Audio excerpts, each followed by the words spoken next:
Hello, welcome to Song Talks. My name is Mike. I'm your host for the day for the next 20 minutes or so, if I can do it. It's about 195 degrees in here, and I've been in here about 40 minutes, so I'm starting to pour sweat just a little bit. Today we're going to talk about where things came from, specifically where the things in society came from and why they're built and who is to be thanked for it.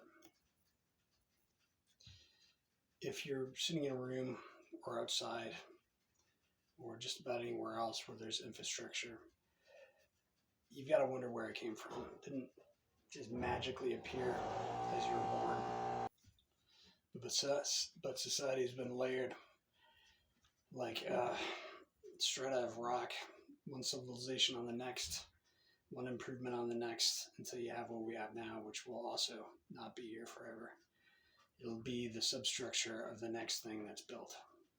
And who's building all this stuff? Well, there's one answer to that. There's only one answer to that. And there always has ever been one answer to that. And the answer is men. Everything you see when you look around was built by men supporting a family, trying to get enough resources to go ahead and find and make a family.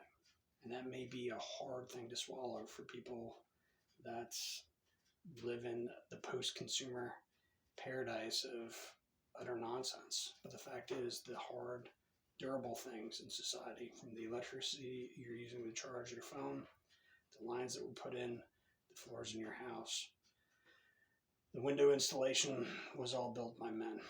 And we have a tremendous debt to men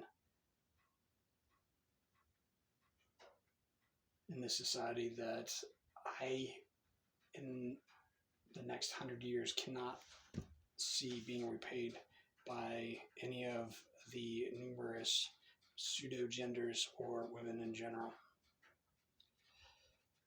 So it's built, and it's been built for thousands of years, one layer on the next, and we know who to thank. And we know that new buildings are going up and new infrastructure and repairs and inventions and all sorts of things are being directly inputted into society so men can go ahead and have enough resources to attract a mate. It's their impetus to succeed. It's their drive. That's what they do. They search for mates. They find them much like the bowerbird by casting their treasures in front of their nest and saying, hear me, here I am, here are my things. Maybe they do a little dance. I don't know. I'm out of the game for a while anyway. But the fact is that resources are what women find attractive, whether they're resources of the mind or the body or just material resources. That's what makes men attractive. It should be startlingly clear what makes women attractive. They're born with their wealth. They're born with all the potential in the world to attract a man. They can learn how to do things with their personality to go ahead and accentuate things as they fade into the wall, as you've seen so many women do, and try to stop it with tens of thousands of dollars like Jennifer Aniston and the rest of those idiots tend to do through acts of sheer vanity. So we know the why, we know the who, we know the how. But what would happen if men quit? If men just stopped? We already pay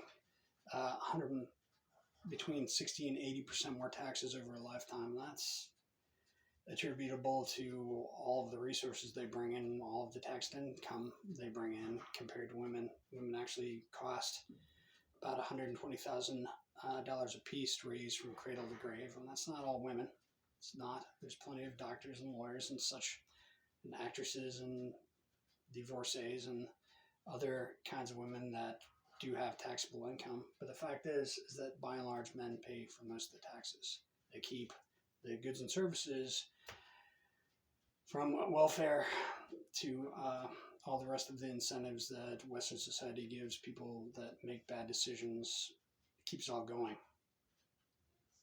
So if men quit, it would be a two-pronged thing. Number one, there wouldn't be the tax value of men going ahead and paying into a society that seems to care less and less about them, judging from the skyrocketing rate of male suicides.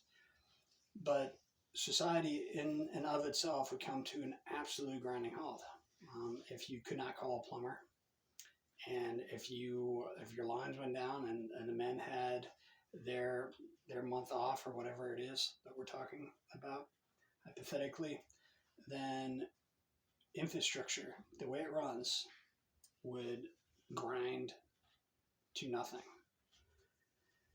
The good men that keep society going deserve a break, and maybe this should happen to wake some of these ladies and the spectrum of genders up as to who's actually the mule and horse team from Animal Farm, right? Who's actually building the windmills and doing the hard labor, and who are the pigs in this scenario?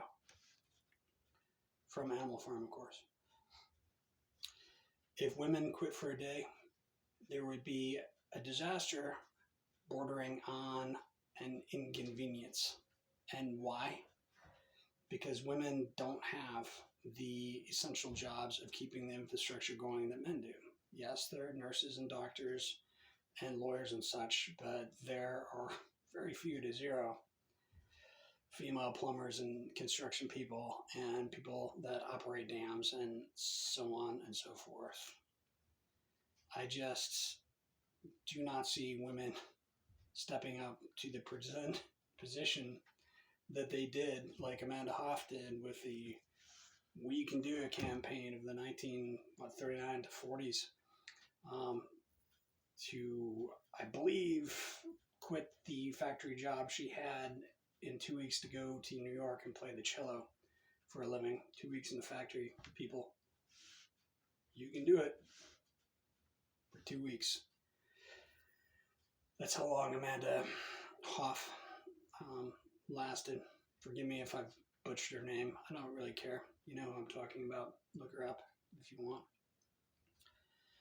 So, yes, women were integral to the war effort when there were no men around. But the fact is that women no longer are going to make that sacrifice to society. It is very much a gimme world where they are at the head of the pack in all services, in 80% of consumer purchases and everything else. By and large now, if you wanted to stop global warming and the rest, from that and to ocean trash and the giant Pacific garbage gyres to just the amount of consumable post-consumer debris from Western society, you'd have to keep women from consuming all this garbage. I don't think men would need too much training when it comes to that, but the fact is, women like stuff. It's what men have been offering them for a very long time. So, what is the point of this video?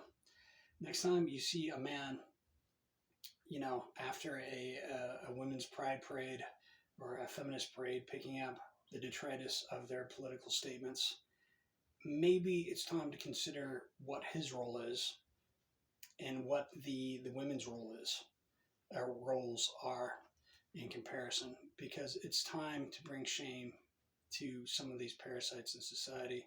And ladies, I'm pointing at some of you, and you know who you are. You do. So maybe it's time to get off the woe is me kick and pick up a shovel and walk to the mine.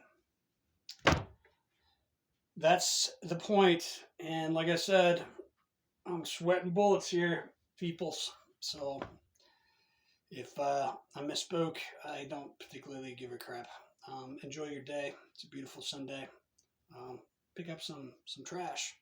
Go lay some pipe, ladies, and try to figure shit out. All right. Adios, amigos. Sayonara.